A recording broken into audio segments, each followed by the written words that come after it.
الزول في اللون الزول في اللكونت السان فرصة تقوليد مكان ديال زاغورنا ونزور امازيغ ماس شاد لي جمال ذاكي ذي سلطات قبلي ذي تسوين سسول سيكشتا ذوكم كان مقارن سبور سملات ازول في لك ماس شاد لي جمال ازول نشوف يسك غير سبورت القبايل وي je suis chez moi maintenant je suis émerveillé par cette vue extraordinaire. J'ai eu l'occasion l'autre fois de voir Taltat, mais à partir de Terouel. Cette fois-ci, je la vois à partir de la route qui mène à Tiksta. C'est quelque chose de féerique, quelque chose d'exceptionnel. Bon, je suis très à l'aise parce qu'il fait très frais déjà. J'ai laissé la chaleur là-bas, plus bas. Une sensation extraordinaire. Je suis émerveillé par Taltat, je l'appelle la maman. Je reviens pour la deuxième fois. Et voilà, l'autre fois j'ai parlé de la forme de Taltat par rapport à la lumière du jour.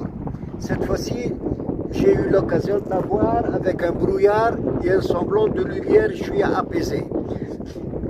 Vous voyez, la forme, elle change. Et à chaque fois que je la vois Taltat, elle change de forme, de beauté. Elle est toujours d'ailleurs belle. Cette fois-ci, c'est de l'autre côté. On voit en dessous là-bas Terouel et la très belle vallée qui mène jusqu'à l'Espoisif. Je suis ému voyant tous les villages qui peuplent la montagne du Jura. Ma Kabylie, la belle, la charmante, la rebelle, elle est formidable. Je vois des collines et chaque colline cache une autre colline. C'est des formes extraordinaires, c'est des couleurs qu'on ne trouve pas ailleurs. C'est quelque chose d'exceptionnel. C'est des roses, aussi, on voit des rochers, mais pour moi c'est des roses, c'est des fleurs, c'est une végétation qu'on ne trouve pas tout le temps. Je vois même des rapaces qui tournent tout autour là. Alors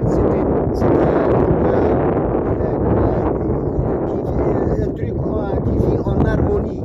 Il y a une grande harmonie entre la nature, les gens qui tiennent à leur terre, qui tiennent à leurs racines. Je suis émerveillé et ému. La prochaine fois, j'en parlerai de Taltat, de la région de Soisif, de Macaire, de l'autre côté. C'est de là qu'on descend à Terouel.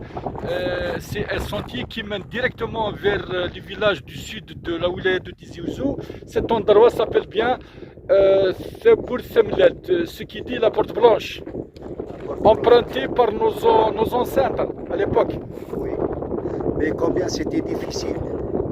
Combien c'était difficile. Aujourd'hui, alhamdoulilah, on est véhiculé, tout ça, mais nos ancêtres ont vécu un temps très difficile.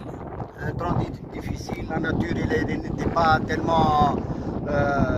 c'était difficile, les moyens de transport qui n'étaient pas comme aujourd'hui. C'était très dur. Je rends hommage à nos grands-parents qui vivaient dans ces conditions très difficiles. L'hiver était terrible, l'été était terrible, mais avec ça, ils ont tenu le coup, ils ont vécu, ils ont bâti des maisons, ils ont défriché la terre, ils ont produit l'huile, ils ont produit la vigne, ils ont produit quelque chose d'extraordinaire. Je leur rends hommage. Monsieur Jamal. Oui. C'est à moi de vous remercier. Moi qui viens de très loin, j'ai eu l'occasion de parler d'une région qui est très chère à moi, et une région qui m'a adopté, et je garde un très bon souvenir que je mènerai avec moi chez mes amis, chez ma famille, ailleurs, à Guelma. Voilà. Bonjour à tous les Guelmois et à tous nos amis à l'est d'Algérie et merci mon frère, merci l'artiste, merci.